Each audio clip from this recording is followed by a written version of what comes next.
The inheritance was meant to be a release, a quiet retreat from a world that had grown too loud, too demanding. Elias Thorne found himself the reluctant master of Oakhaven Manor, a sprawling, decaying structure perched on a windswept bluff overlooking the churning, indifferent sea.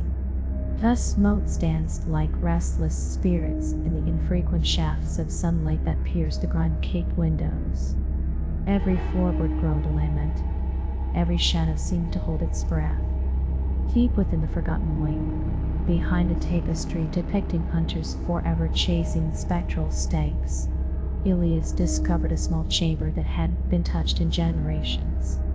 It smelled of dry ink and decay, and at its heart sat a heavy, unbound volume resting on a tilting lectern. The leather binding was cracked and brittle, the pages within covered not with words, but with intricate, swirling symbols unlike any script he had ever seen.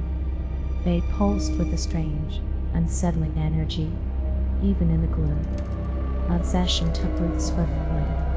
Elias, a man of quiet habits and fewer connections, dedicated his days and nights to the baffling text. Libraries were scoured, forgotten linguistic theories were consulted, but nothing matched the alien nature of these marks. Days bled into weeks, weeks into months, until a pattern began to emerge, a terrible, dawning understanding. These weren't descriptions of the world, they were commands upon it. A language not about existence, but for its cessation. He started small, a test born of morbid curiosity and disbelief. A single house flame, buzzing irritatingly against the pane. He traced a symbol, concentrating on the fire. It didn't fall, wasn't crushed. It simply wasn't. One moment there, the next, utterly gone. No physical trace, no splat, no dust. It had ceased. The implications were staggering, terrifying. He moved on to other things. A wilting potted plant by the window had gone. A persistent spider's web in a corner had vanished. A crack in the plaster was sealed, leaving behind untouched paint. The power felt absolute, intoxicating. It was a profound control over reality's most fundamental state, being. The true terror began subtly, almost imperceptibly. Elias found he could use the language on less tangible things. A nagging headache. On. A memory he found painful.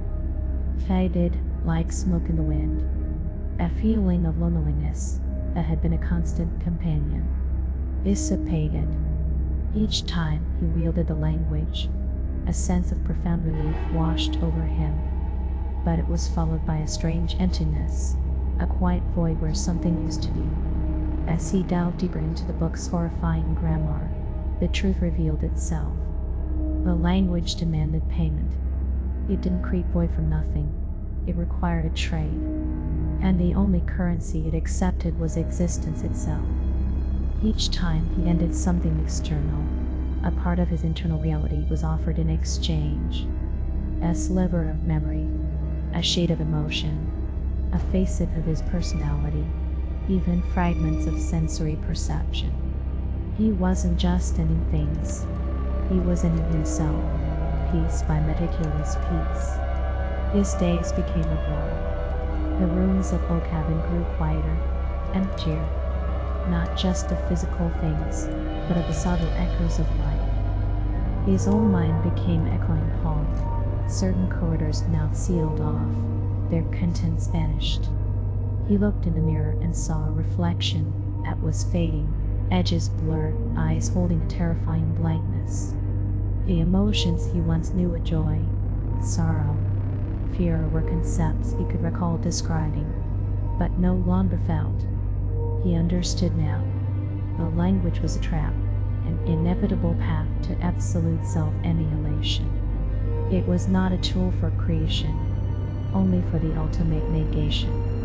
And he had used it so much, on so many little things, that there was hardly anything left of Elias Thorne to preserve. The final symbols seemed to call to him from the page, promising the ultimate release at the ending of consciousness itself. The last entry in his fiery journal, barely legible, consisted only of a single, perfectly rendered symbol from the book. Elias Thorne, the man who found the language for ending things, finally turned it upon the last remaining thing, the act of being.